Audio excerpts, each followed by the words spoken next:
हिंदुस्तान जिंदाबाद जिंदाबाद। उंगली उठाना मत, ये भगवा रंग है जो दुश्मनों को चीर देता है। जिंदाबाद जिंदाबाद। विरोधी सोच लेना तुम, कई कुर्बानियां दी तब प्रभु श्री राम आए हैं। वाह वाह वाह वाह।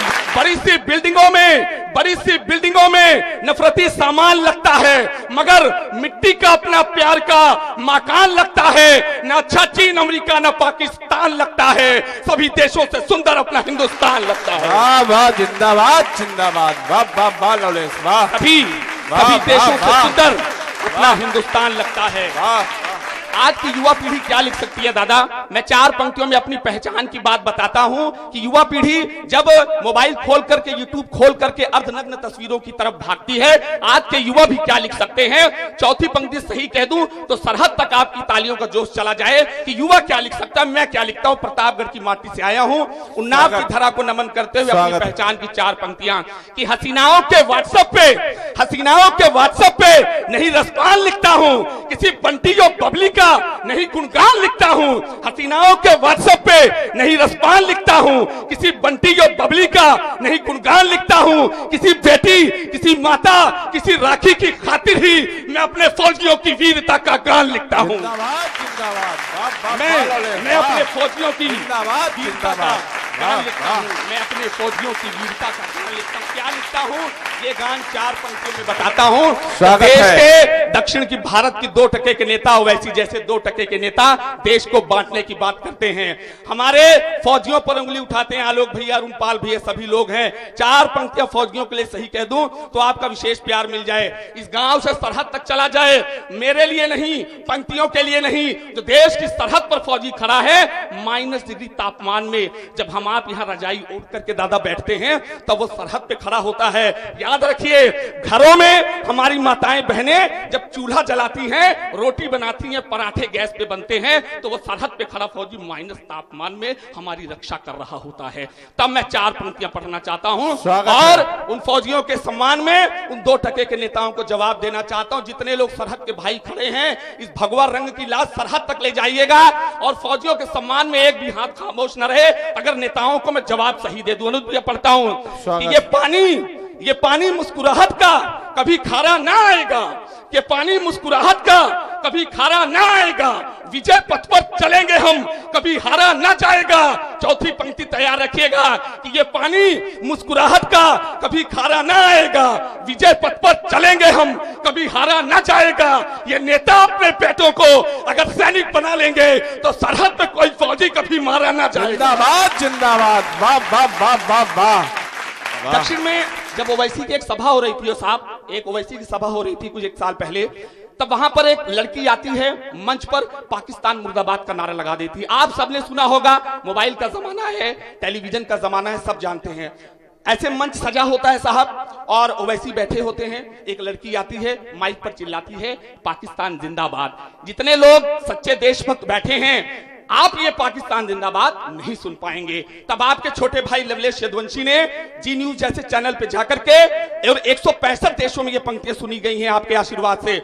तब मैंने उस गद्दार लड़की को 4 पंक्तियों में जवाब दिया साहब, और ये जवाब आप तक सूचित हो जाए कि ये जवाब क्या हो सकता था। एक तरफ बोला गया पाकिस्तान जिंदाबाद, आपके भाई ने जवाब दिया, और चौथी पंक्ति पे समर्थन कर दीजिएगा। हमारे बीच में हमारे अतिथि आए हैं, मन से सुनिएगा जितने लोग खड़े हैं कि वो पाकिस्तान जिंदाबाद बोला गया और मैंने क्या बोला कि गरम लू में खड़े फौजी का हर ईमान जिंदाबाद, गरम लू में खड़े फौजी का हर ईमान जिंदाबाद। ये जंगल मन, ये वंदे मातरम का गान जिंदाबाद, ये जंगल मन, ये वंदे मातरम का गान जिंदाबाद। मेरी सांसें चलेंगी जब तक, तब तक कहूंगा मैं वो पाकिस्तान मुर्दाबाद, ये हिंदुस्तान जिंदाबाद। जिंदाबाद वाह जिंदाबाद जिंदाबाद। वाह वाह वाह वाह लवलेश वाह वाह वाह वाह। भारत माता की वाह वाह वाह वाह वाह वाह वाह वाह वाह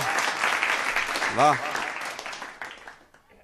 15 अगस्त 1947 को हमारा देश आजाद होता है। 26 जनवरी 1950 आप जानते हैं संविधान। इतनी मेहनत से आजादी मिली, अंग्रेजों के कोड़े बरसे, न जाने कितनी लातें खाई गई, न जाने लाला लाजपत राय से लेके चंद्रशेखर आजाद से लेके भगत सिंह से लेके लाल बहादुर शास्त्री से लेके सरदार पटेल से लेके न जाने कितने लहू बहे थे, तब भी देश के जेएनयू से यहां पर गद्दारी के नारे लगते हैं, आजादी मांगने के नारे लगते हैं। मैं इस बात को स्वीकार नहीं कर सकता। अगर मवई के लोगों, मवई के देशभक्त लोगों, अगर आपको लगता हो कि आपके छोटे भाई लवलेश ने जवाब सही दिया ऐसे गद्दारों को, तो समर्थन कर दीजिएगा, एक भी हाथ खामोश न रहे। आज आप आजादी की बात करते हो, मैं नहीं कर सकता। ये आजादी हमारे पुरखों ने बड़ी मेहनत से पाई है। मुझे गर्व है अपने उन पुरखों पर। चार पंक्तियां उन पुरखों के सम्मान में। ये जो देश के 2% के नेता नाम नहीं लेना चाहता, ऐसे गद्दारों का आप जानते हैं जेएनयू से जो आजादी मांगने का नारा, मंच का भी ध्यान चाहता हूं कि आजादी के नारे मांगते हैं, उनकी असली जगह कहां है। आप लोग समर्थन करिएगा कि वतन के द्रोहियों को मेरी पार्टी भेज दो साहब, वतन के द्रोहियों को मेरी पार्टी भेज दो साहब, पहनने को उन्हें चूड़ी की सांची भेज दो साहब। चौथी पंक्ति सही लग जाए तो एक हाथ मेरा समर्थन कर दीजिएगा कि वतन के द्रोहियों को मेरी पार्टी भेज दो साहब, पहनने को उन्हें चूड़ी की सांची भेज दो साहब। जो आजादी है मांगे आज के आजाद भारत में, उन्हें जिन्ना की गोदी में कराची भेज दो साहब।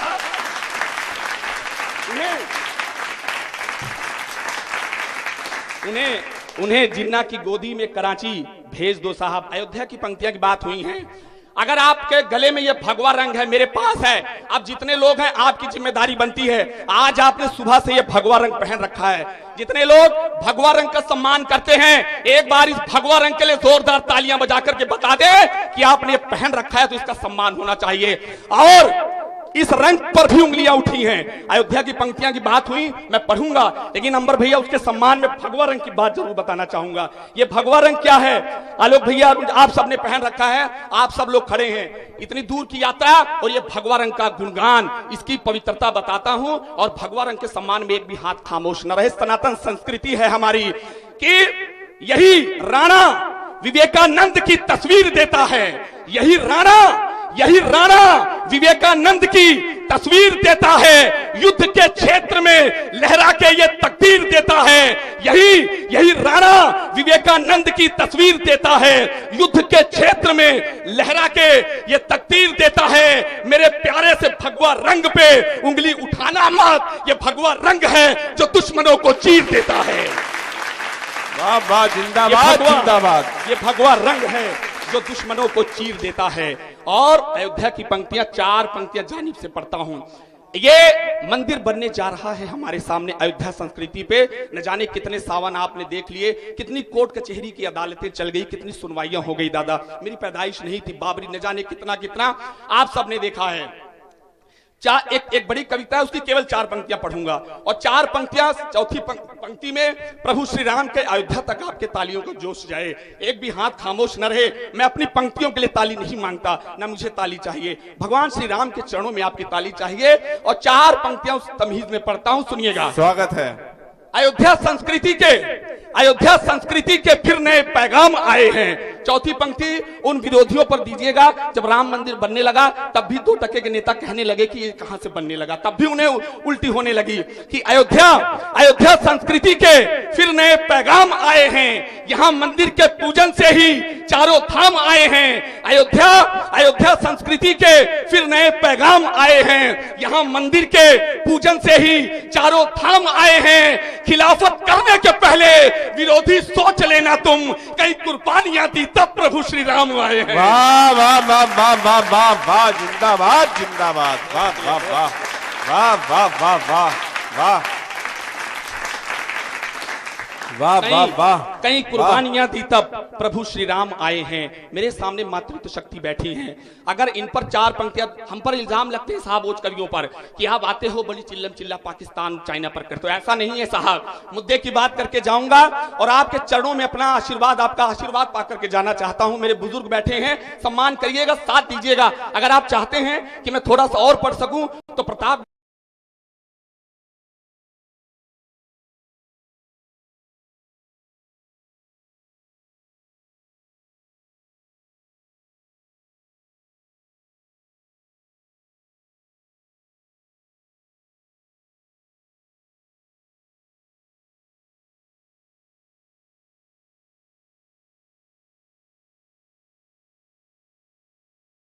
मैं भी देखता हूं, आप भी देखते हैं।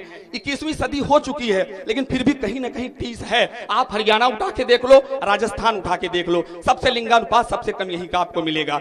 मैंने 4 पंक्तियां कही हैं और उसके पहले भूमिका की इन बेटियों के लिए मेरा साथ दीजिएगा। दुनिया की हर बेटी के लिए अपना हाथ खोल दीजिएगा, यही दुखों को हरती है।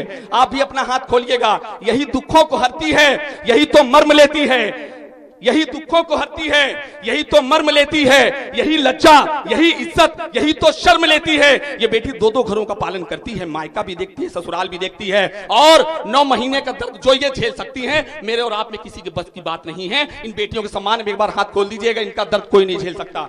तब पढ़ता हूं कि यही दुखों को हरती है, यही तो मर्म लेती है, यही लज्जा, यही इज्जत, यही तो शर्म लेती है, यही लज्जा, यही इज्जत, यही तो शर्म लेती है। बड़े ही शौक से बाबुल मेरे अक्सर कहा करते, किसी का भाग्य अच्छा हो तो बेटी जन्म लेती है।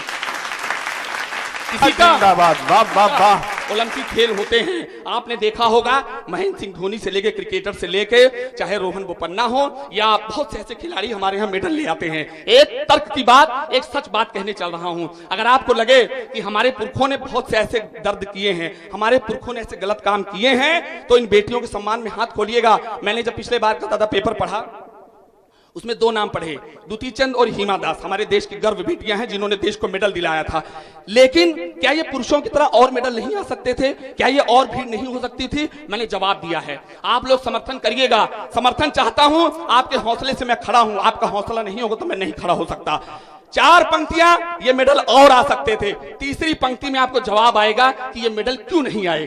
2 बेटियों का नाम और उनके माध्यम से 4 पंक्तियां। अनुज भैया, पढ़ता हूं इस उन्नाव की धरती पर कि दुती हिमा सी ढेरों और साइन लग गई होती, दुती हिमा सी ढेरों और साइन लग गई होती, विदेशों में स्वदेशी की विवाइन लग गई होती, विदेशों में स्वदेशी की विवाइन लग गई होती। अगर हम कोख में इन बेटियों का कत्ल ना करते तो भारत में भी मेडलों की ही लाइन लग गई होती। वाह वाह, जिंदाबाद जिंदाबाद।